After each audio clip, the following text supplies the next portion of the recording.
Olá, boa tarde para você. Começa agora mais uma edição do Jornal da Record. O STJ decide na semana que vem se vai manter o afastamento do governador do Rio, Wilson Witzel. E em São Paulo, o governo do estado disse que o pior da pandemia já passou. Agora, no Jornal da Record.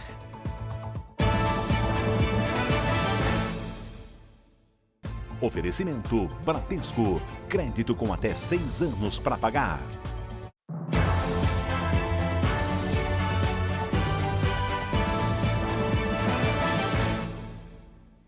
Cláudio Castro assume o governo do Rio de Janeiro e o Superior Tribunal de Justiça vai analisar na semana que vem se mantém o afastamento de Wilson Witzel. Boa tarde para você, Pedro Paulo Filho.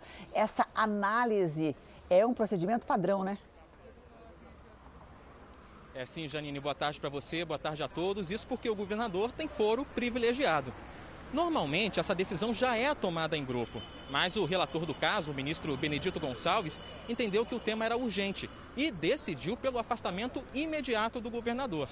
Automaticamente, essa decisão precisa ser confirmada ou anulada pela Corte Especial do STJ, que é formada por 15 ministros. E mais cedo, Janine, o ex-secretário de Desenvolvimento Econômico do Estado, Lucas Tristão, se entregou à Polícia Federal.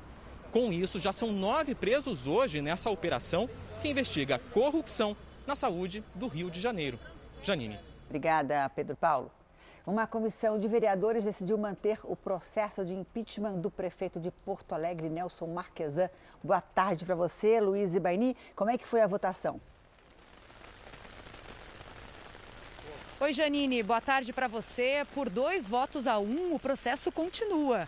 A comissão era formada por 3 vereadores. Marquesan é investigado por gastos com publicidade na área da saúde. Se for impedido, o prefeito corre o risco de ficar inelegível nas próximas eleições municipais de 15 de novembro.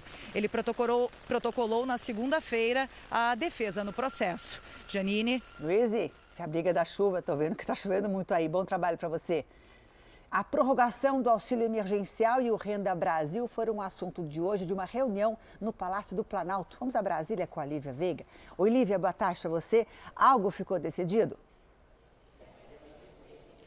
Boa tarde, Janine. A discussão sobre a prorrogação do auxílio emergencial avançou, mas o valor do benefício ainda não está definido. Estavam presentes os ministros da Economia, Paulo Guedes, e da Casa Civil, Braga Neto. O Renda Brasil também foi discutido. A principal questão é como irão financiar o projeto. Janine. Obrigada, Lívia. O diretor-presidente do Sebrae é o entrevistado de hoje da Live JR às 6h10 da tarde. A entrevista com Carlos Melles terá como tema o impacto da pandemia nos pequenos negócios. A entrevista será transmitida ao vivo na Record News, no r7.com e também nas redes sociais da Record TV. A curva de contaminação pelo coronavírus começa a cair no estado de São Paulo. E segundo o governador João Dória, o pior da pandemia já passou. Boa tarde, Camila Busnello.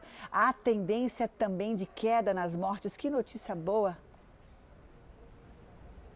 Boa notícia mesmo, Janine. Nos últimos 14 dias, houve redução de mais de 20% no registro de mortes. E o mesmo acontece com as internações, já na 4ª semana em queda. O nível de ocupação das UTIs está em menos de 55% e hoje 88% da população do estado vive em regiões que estão na fase amarela do plano de flexibilização. Janine. Ótimo, obrigada, Camila.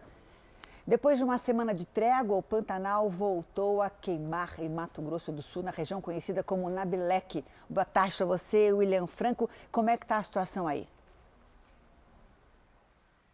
Oi, Janine, boa tarde. O incêndio começou na noite de ontem e o trabalho dos brigadistas continua até agora. Segundo o IBAMA, este ano as queimadas já atingiram quase 1 milhão de hectares de vegetação nativa no Pantanal de Mato Grosso do Sul, o equivalente a 6 vezes o tamanho da cidade de São Paulo. E não há previsão de chuva para os próximos 15 dias, o que agrava ainda mais a situação, né, Janine? Para você, agora eu devolvo aí as informações. Agrava sim. Obrigada, viu? Chega ao fim essa edição, fica agora com o Cidade Alerta. Um bom fim de tarde para você, bom fim de semana, se cuida e a gente se vê na segunda-feira.